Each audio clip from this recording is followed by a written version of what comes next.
Hey y'all, it's Megan. Glad you're here, glad you joined me today. So, if you've been contemplating getting meat birds, that's what I'm going to talk to you about today. I'm not going to be showing you much, but just kind of telling you what we've learned over the years. We've done meat birds now this is our 3rd year. So, of course, we've learned a ton along the way. So, if you're looking into getting into it, or you're just interested in meat birds, this video is definitely for you.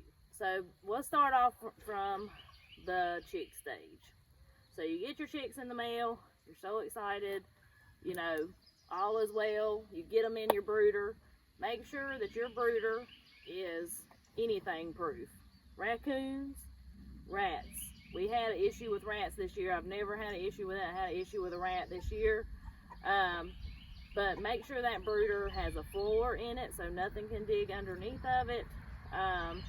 These are the best suggestions that I can give. And make sure you have extra wood chips, because if you have 25 meat birds in one little tiny thing, you may, you know, after they get a week or so old, you know, put wood chips in there almost every day. So the thing about meat birds, what I like to tell people, and the way that I think about it, is let's compare them to cows. You've got your dairy cows and you've got your beef cows. So, of course, a dairy cow does not have nearly the meat that a beef cow does. Their dairy cows are bony, you know, still good meat, still can eat it, but they're bony. They just don't have the marbling and everything that a beef cow does. Chickens are the same. So, we raise Cornish cross here, and, you know, I'm actually trying this year. I've got a few of the Red Rangers, so I'm going to compare them. But the Red Rangers take almost twice as long as the Cornish cross to get to processing day. So you've got your meat chickens and your egg chickens. Your egg chickens, can you eat them? And the roosters and things? Of course you can. But you're not going to have the yield of meat, and you're not going to have those big breasts, chicken breasts, that we are accustomed to here in America. So your Cornish cross is where you get that. These are meat birds. They are bred for meat. They're not bred to lay eggs. Just like beef cows are not bred to give milk. It's the same concept in my mind anyway. Cornish cross grow very fast without any steroids or anything. That is bred into them. They live to eat. That's the only way I know to put it. So if you're contemplating growing Cornish cross, I absolutely recommend a chicken tractor that you can run across grass. Because when I say these things poop a lot, I'm putting it lightly. If you try to put them up in a chicken coop, it's going to be a nightmare.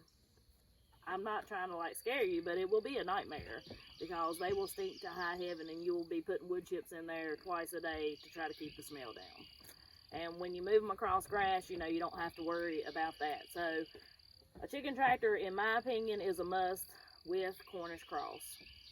Even if you live in the city and you've got a backyard, you can still, you know, if it's allowed in your HOA, you can still run meat birds across your backyard and not have to put them up in this tiny chicken coop. So again, the chick stage, we leave them in the brooder for 2 weeks. At that 2-week mark, as long as there's no chance at night being below freezing, we go ahead and put them out in the chicken tractor. At that point, they do grow so fast that at that point, they usually do fine out in the chicken tractor. And by 2 weeks, you're going to be ready to get them the heck out of that brooder. So bring them out. At that point, we move this chicken tractor every single day. Depending on how many you have in the chicken tractor, I've had 75 in one of these last year, and we had to move that thing twice a day because it was so much manure. But this year we've had 50 in each one of them, so once a day has been fine to do that. Now your chicken tractors, I've got 2 different kinds. I've got one that's made out of PVC pipe that the Stony Ridge farmer shows in some of his videos. I'll try to link these videos to show you these chicken tractors. That was the very first one we built, so it's 3 years old. And then this year we did the Joel Salatin style chicken tractor, except we do our water a little different. So I like both of them. Both of them have their good things and bad things. The PVC pipe has started to dry rot, so it's got several cracks. We've kind of had to rig it back together to use it this year. I'm hoping it'll last me the rest of this year. Whereas the Joel Salatin style tractor is heavier than the PVC pipe, so you do have to have either a dolly, or I've got this chick lift, which is pretty snazzy. But and we've used a hand truck. You know, you've got to have some kind of wheels on this Joel Salatin style tractor to be able to move it without breaking your back. The tractors are great to keep the chickens safe, even on uneven ground. You know, we live in hill country over here, and so I do keep a piece of wood with me to fill in, like if it's not set and level, to help deter the predators. So predators, once you get them out in the tractor, we have had foxes and we have had raccoons. My biggest suggestion, my cows are so nosy. So my biggest suggestion is do not use chicken wire, use hardware cloth, because if you have raccoons in your area, raccoons can stick their little hands right through that chicken wire, and they can grab your chickens. This is what happened to me. This is from experience. They grabbed my chickens and popped their heads off through the chicken wire. Now, I know that sounds gruesome, but that's what happened. They can't get their hands through hardware cloth. So, and the chickens, see, meat chickens don't roost. They're too heavy to roost. They don't fly. So that's why it's okay to have them in these chicken tractors with no roost. But what they do when they sleep is they all huddle up in a corner. And y'all know how chickens are when they sleep anyway. They'll just let anybody come and take them away. But so that's what the raccoon was doing, was reaching through and grabbing them and popping their heads off through the chicken wire. So that is a big suggestion. Don't use chicken wire, use hardware cloth if raccoons are an issue. Now, last year we did have a fox dig out from under the chicken tractor. That was a first for us. But we ended up, we caught it, but it killed several of them, of my meat birds last year. So, knock on wood, hadn't had any predator trouble this year, but it's all a live and learn. When you first get your meat birds, just expect to lose some. That's just the way it goes. You just expect to lose some. We had a cold rain, like it all of a sudden turned cold. My meat birds were about 4 weeks old. It turned, when I say cold, it was like 50 degrees. But it had been 80. And it was like a day, it was 50 degrees. It rained all night. Yes, they have shelter under here. But I lost 3 out of the 50 when that happened. And they probably, you know, survival of the fittest, so they probably weren't strong to start with. What are y'all doing? The cows and the horses love these chicken tractors, and they love being in the pasture with them, but it is a nightmare when I come down here and try to feed my chickens because they want to stick their heads in the buckets. But let me think if there's anything else I can tell you about meat birds. When it comes to processing day, when you get to that point, now we're processing at 6 weeks. Our customers are want smaller chickens, so, and that's because horse cross will eat the most in that last 2 weeks. Before you, like 6 to 8 weeks, they eat a ton. So that's going to save us a little money on feed, make customers happy because they want smaller chickens, which is fine and completely understandable. But anyways, when it gets to processing day, they say, you know, whole feed for 24 hours. That is all well and good, and yes, we do that. But when it comes time to catch them, don't get in these chicken tractors crawling around. Coming from somebody that has got in these chicken tractors and crawled around to catch chickens. Don't do that. Get you a little bit of feed and pour it on the ground. I'm telling y'all, these things are hungry all the time.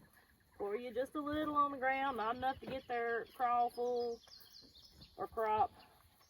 Every which one you want to call it. I always heard it called crawl. But anyways, just pour it a little on the ground and grab the chickens as they're standing there eating.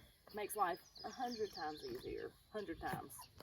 Like I said, coming from somebody that has actually crawled around in these chicken tractors to catch chickens. So, let's see if there's anything else I can tell you.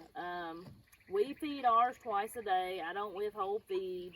I don't do the 12 on and 12 off because when it gets dark, they're not eating anyway. If there's no light, they're not eating. This is my opinion on it. So we feed them around 8 in the morning and around 5 in the evening. And I've got a trough. I do recommend you having a trough, not one of those bucket feeders. Like, it's got the little round thing on the bottom. I do recommend a trough for the meat birds because I'm telling y'all, they scoop up the feed. And they just seem to do a lot better and grow a lot better if you're feeding them from a trough. I do keep grit in there for them, even though they are meat birds. I do like to keep grit in because if they've got grit in their craw, then it encourages them to eat grass because they can't eat grass if they don't have grit in there to chew it up. So Justin Rose calls it rooster teeth. So if they don't have that rooster teeth in there to chew it up, then they won't be encouraged to eat grass. As far as leg problems go, I've read a lot about Cornish cross having leg problems. Maybe if they get quite a bit bigger, which I've had almost 10-pound chickens that don't have leg problems. Are they lazy? Absolutely. But I haven't had any trouble with leg problems. It may just be the hatcheries that you get them from. I'm not sure. But I do feed them twice a day because, like I said, they're not going to eat when it's dark anyway. So that's